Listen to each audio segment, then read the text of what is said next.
দেখো বন্ধুরা, আমরা এখন খেতে বসছি। আমি কিন্তু স্নান করিনি, খেয়ে স্নান করব। কেন আজকে আমি কি করব বলতো, একটু গোপু সোনার নাড়ু করব।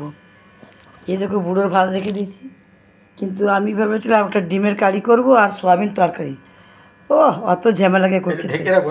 দেখো এই যে দেখতে পাচ্ছে, বুড়ো মধ্যে কথা বলে।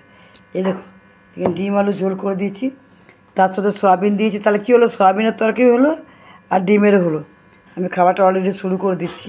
রান্নাটা কেমন হয়েছে বলবে। আজ কেটে নিলাম। কি চার তোমাদেরকে মজা করলাম গো, ফাজলামি করলাম, এত টেস্টি হয়েছে।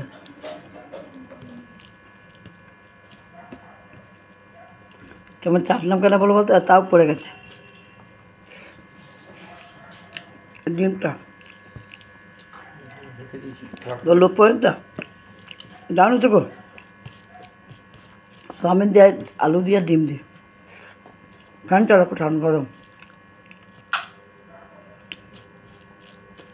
খাবে তোমরা?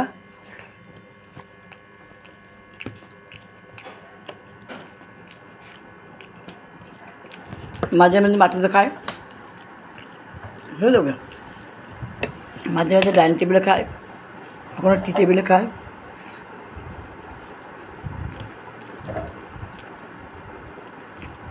রান্নাটা হেভি হয়েছে, তোমরা খেলে খেতে পারো। হ্যাঁ সয়াবিন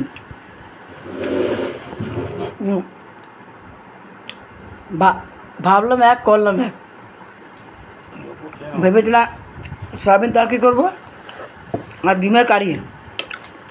এবার আমার বোনের ফোন ছিল, না একটা ঝোল ভাত করে দিই। ঝোলটা সেরকম হচ্ছে, এরকম বুড়োর ডিমটা।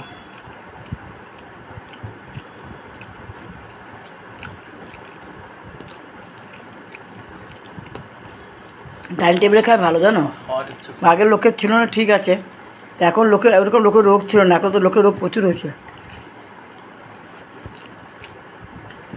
কেমন জায়গা না, এরকম ঝোলই ভালো বলো। একটা তরকারির মতো তরকারি মাছ।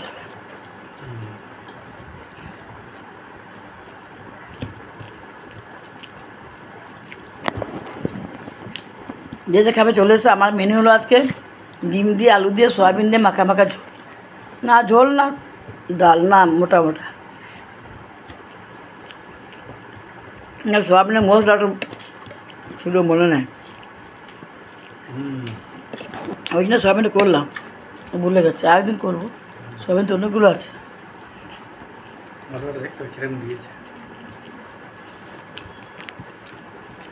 বাবু আর না হয়ে গেছে।